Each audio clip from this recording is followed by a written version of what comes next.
Good evening and welcome to the Millis Public Schools School Committee meeting of December 7th. This meeting is being recorded and can be viewed on Mondays at 7 p.m. on Comcast Channel 8 or Verizon Channel 37. All meeting videos are also posted on the Millis Public Schools website under School Committee. All videos are also available on YouTube and all times are approximate. So do you have anyone signed in for open session? We do not. Let's start by taking attendance. Ms. Roach. Here. I am here. Mr. Mullaney. Yep. And Mr. Catalano. Here. Ms. Gibbons is not here, and Mr. Conroy is not here yet. Okay, so should we start by our action items? The consideration to approve the school committee meeting minutes from November 16th. Madam Chair, Mr. Catalano. I make a motion to approve the November 16th, 2021 school committee meeting minutes. Second. It's been moved and seconded. Any further discussion? All in favor? Aye. Aye. Motion carries. Consideration to waive facility rental fees for the Girl Scouts holiday gathering this Friday, December 10th. Madam Chair, Mr. Catalano. I make a motion to waive the facility rental fees for the Girl Scouts of Millis for Friday from 3:45 p.m. to 4:30 p.m. in the cafeteria. Second. It's been moved and seconded. Any further discussion? There is no custodial fee, so this, because they're already working, so this is just a strict waiver, fee waiver. Yes. Okay. All in favor? Aye. Aye. Motion carries. Consideration to waive the facility rental fees for the Millis Pride Basketball Week of July 11th? Yep. They're early here, July 15th. Okay. This will actually be considered FY 2022. Okay, because it's after July 1st, Yeah. right? We're just on it. Why Mr. are Fallon we- is on it. Why is It's so this far coming away. in now? I think Mr. Fallon is just way ahead of the game. What have He we, wants to reserve it. what have right we away. done in the past when it comes to, I don't know if we did an outright waiver. Didn't we reduce or did we waive entirely? Let me look. I don't, it's not in my, Yeah, I think it, Jody might know. So two things. He processed the form up to me in September, so that's how ahead of us he is. And in the past, they haven't had to. waived completely. Yeah. Has there been a custodial fee? So it looks like The there general- has, according to the notes that I took the last time that they did that was in July of 2019. The custodial fee was still there, according to my notes, but I don't know. if It doesn't look that's- like they're looking for a waiver of the custodial fee Okay. on their form. All right, Madam Chair. Mr. Catalano. I make a motion to waive the facility rental fees for the Millis Pride Basketball Week occurring July 11, 2022 to July 15, 2022. Second. It's been moved and seconded. Any further discussion? I don't have a problem doing this, but my only question would be, Mr. Wigan, you don't need to come up, but are there any issues with approving something in this fiscal year for next fiscal year? There's none. Okay, I didn't think there would be, but it's worth a conversation. No, I have no more. Okay. Carrie, you good? Yeah, good. Okay, all in favor? Aye. Aye. Motion carries. Tell Adams to get on the ball. All right, and we Fallon have beat our him. student representative. Do you want to come on up to the Jennifer area?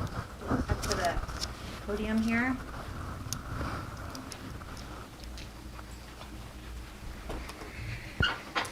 Okay, so winter sports just started. Basically, just winter track and basketball. Not a lot of information is out right now. Just basically their practices because it's early in the week. And the class of 2022 is having a dumpster fundraiser on December 12th from 9:30 to 12 a.m. or whenever they are fully full. And it's $25 a car and $40 for a truck or van. And if you want more information on that, that's on the Instagram for class of 2024 about what certain things you can throw away. And the band and chorus, the winter concert, Middle school is on December 15th, and high school is on December 22nd at 7 p.m. And that is all. Excellent, thank you. Thank you very much. Thanks, Tim. All right, Ms. Coppice, would you like to come up as the teacher?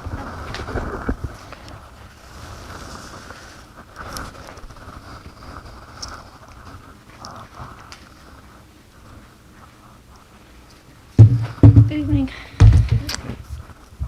All right, so from the Clyde Brown, they are very excited to be using their rock wall in physical education classes.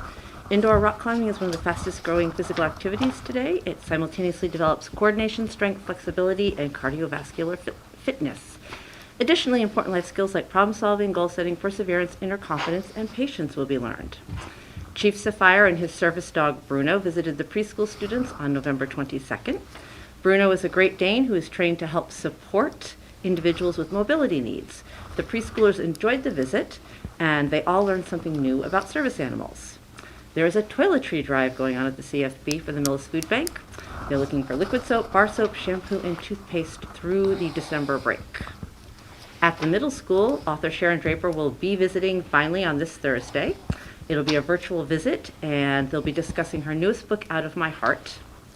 The School Library Teen Council is restarting and looking for some middle school members to join up with the high school members to promote and develop library programs.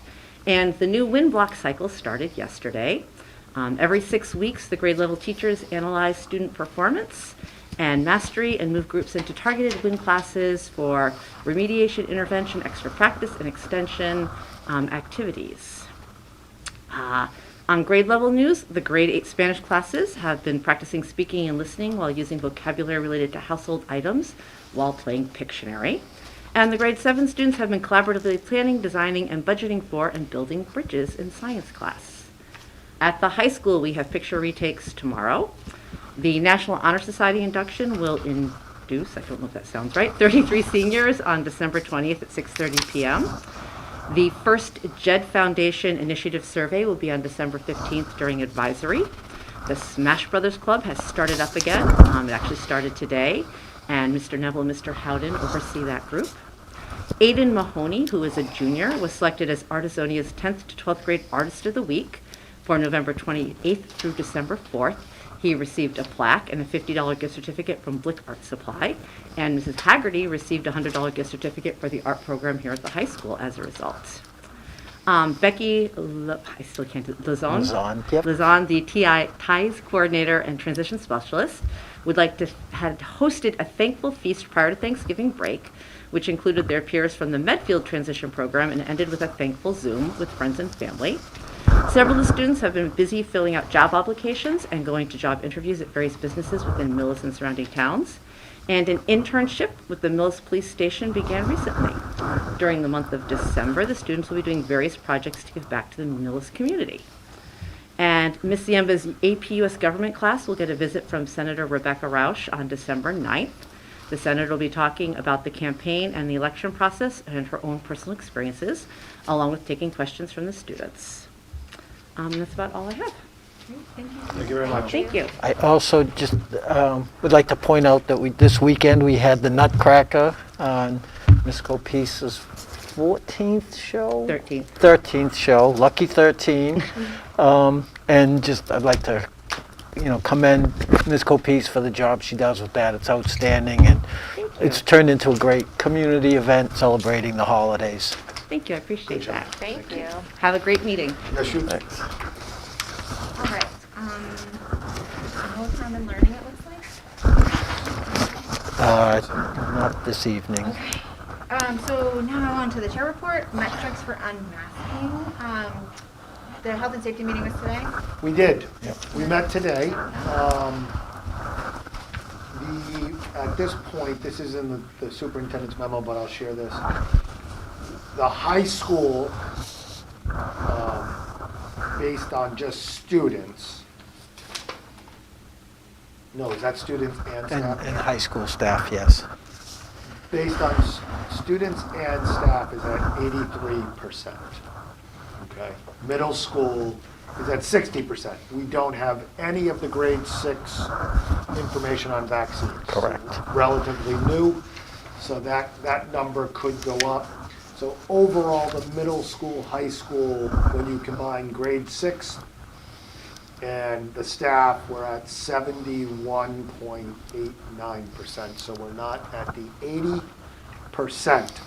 Also, in the meeting today, the Board of Health nurse talked about the amount of cases in town, not just in school, is 30? Over 30. Yeah, 35. Over 30, and this has been one of the highest numbers she has seen in a while, which mirrors what's going on in the state. The numbers are going through the roof in the state.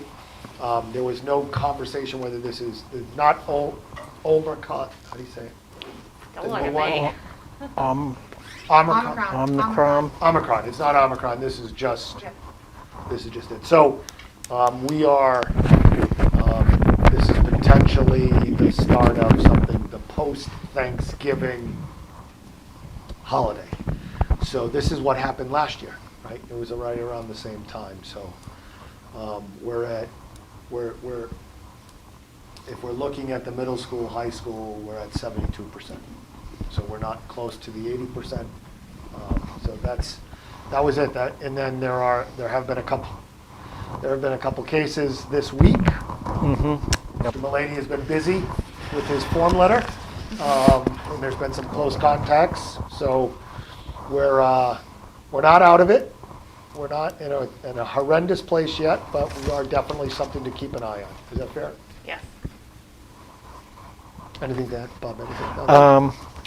No, just, it has ticked up slightly in the schools as well as in town, but still, no in-school transmission yet. The protocols, appear to be working. And, if for the building 6 to 12 to get to the 80% threshold to seek a potential lifting of masks for vaccinated individuals, we'd need 58 more students. There's 80 students in the 6th grade. If 73% of those students got vaccinated, bring the entire building up to 80%, and the middle school as well as the high school at 80%. And just to add, the nurses are expecting to see, after Christmas, to get some of those numbers in of the younger kids that they just Right, getting their second shots. Yeah, it's just about time now where kids, if they were eligible and able to get them right away in November, that they're getting their second shots in the next few weeks. So come January 1, we should have some good numbers on where we stand. For Clyde Brown. For both. Yeah. So make sure you send in that vaccination information to the nurses, please. I can get that figured out.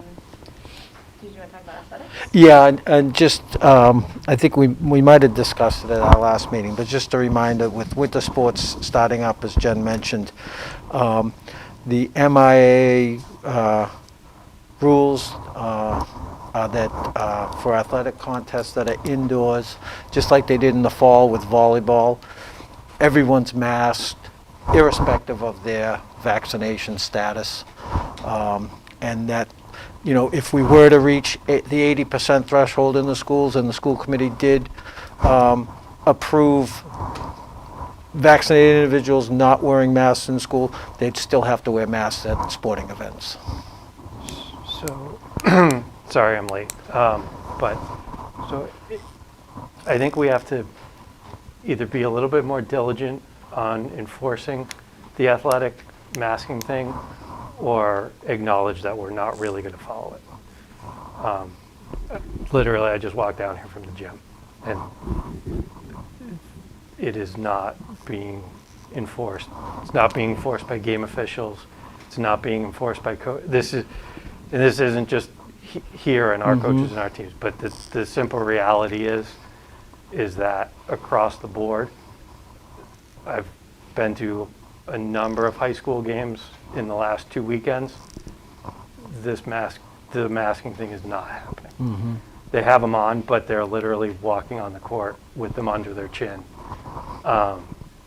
and that's just, I mean, that's just the reality we're living in. So I think people just need to acknowledge that. Yeah. You know, I don't think we shouldn't be saying we're going to do it if we're not doing it. Yeah. And again, it's not, this is not, I spent all of last weekend at a different high school. So it's not, this is not not exclusive to Millis. No. No. But as numbers rise, I understand your point, and I understand that it's not just Millis. If they're not wearing their mask and we're coming in contact with other people, we're gonna see cases. Yeah. And so, I get it, I understand it, I'm not pushing back on what you say, but there's a reason, first of all, there's a policy. And then second of all, there's more importantly, not just adherence to the policy, there's a benefit. Yeah. Because we're seeing a rise in cases in town. Other towns are probably experiencing the same thing. Great, you don't want to wear your mask at the games, but now all of a sudden the season's in jeopardy because the whole team's quarantining, and we just don't want that either. So. Or it's not, I don't think because of the vaccination rules and the quarantine, it's not so much that a whole team's going to necessarily have to quarantine if they're vaccinated, but you're at risk of losing 10 days because you get it. Right, And then what we're, if people are getting it and it moves through teams, you're going to be missing 2 or 3 kids for 10 days at a pop, regardless of whether they're symptomatic or not. Mm-hmm. That's right. So it's just something, and it's tough because they're coming, the only place that they have to wear them is in this building.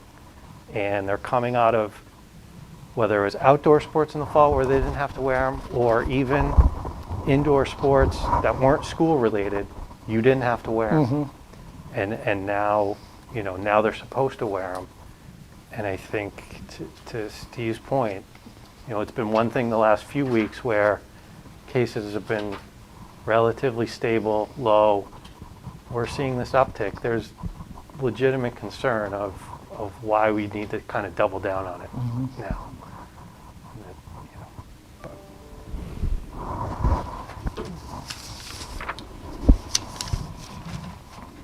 Anything else about masking? All right, so we'll move on to the superintendent report. Okay, just December enrollment, overall, the Millis Public Schools, including out-of-district students, were at 1,204, 1,204 students. That's up 6 from last month with various move-ins, etc. The in-district students, we were down one move out in the high school, 1 move in the middle school, and 4 move-ins in Clyde Brown. So the in-district population is 1179. We have had 3 students who were formerly choice moved from their choice towns to Millis, so we have 3 fewer choice students in the district than we did at the beginning of November. And then Mr. Wiggin is going to give us the financial report.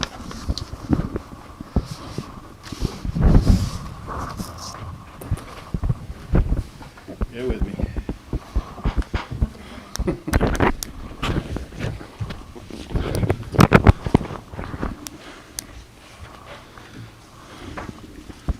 So I apologize for getting this late in your packet, but it took quite a while to come together on this. But I would say for the most part it's good news, particularly considering where it started. But right now I'm projecting a fund balance of $46,819 and change. We obviously, as you look at the detail, and really in the last page of the detail, we had to work to get there. But it's all legitimate, and quite honestly, it's not, I don't think there's anything there that really bothers us. We knew we were going to reclassify some employees. We were waiting for some grants to get approved, so That's what that is. We knew we were going to use circuit breaker. We always use circuit breaker. So that is what that number is. Grant 113 is a grant that didn't get used last year. We're able to access it and use it this year. The TIES program, the transition program, actually has a revenue this year. So we're going to access that revenue. And so all of that comes in on the plus side. We are having some pressures on contracted services as well as out of district tuitions. And then we always have, in the bottom line, you see 56,926. I have to carry that back over because that's encumbrances from the previous year. And when I started running the numbers and I kept looking at that number and I kept saying, wait a minute, something's not balancing here. That's what was not balancing. So I have to bring that over, and that's how we get to the 46,819. There are some lines highlighted here in yellow, a couple in dark blue. Those are areas that we're doing some further investigation on. Right now, we're taking a conservative view of those lines, so it shouldn't impact the bottom line negatively when we get that information. We just want to understand the detail a little bit more. In most cases, it's a situation where I think there's probably a charge someplace else that should be in these lines, or there's something here that needs to be moved, but for the most part, they're not going to impact or change that bottom line projection at this point in time. And as I pointed out in my memo, we've actually had a freeze on since early in November because we knew we had a situation that was putting pressure on the budget, and we quite honestly wanted to get a firm handle on where we were before we either release that freeze or, obviously, in this case, like I think I said, 1/3% at the beginning of December is not much of a cushion. And so we're going to continue that freeze, and I think I explained briefly how freezes work around here. It's not like we just shut people down. You know, there are certain things we're going to continue to buy, quite frankly, whether we have the funds or not. So, questions?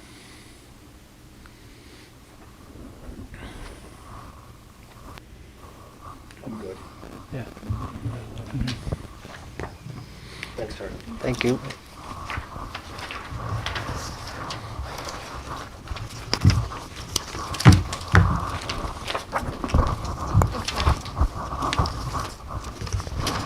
Is there any correspondence, Bob?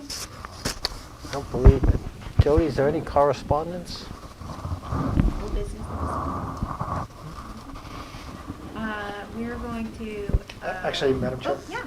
I guess it's not really business, but as, obviously last week there was a tragedy in a school in Michigan. Very, very concerning, a horrendous situation. Anytime there's violence in any place, but especially in a school, it's really bad. And then when you start to see some of the facts out of the case, from the behavior of the parents, quite honestly, the behavior of the school administrators, it's just a tremendous tragedy and horrendous situation. And I think we should use this opportunity to do two things. One, as a reminder to the superintendent, and I know this is a reminder, there's nothing negative here.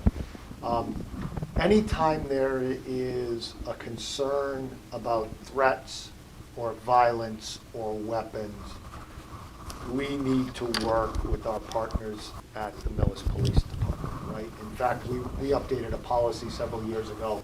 I didn't pull it up, but where we actually talk about that.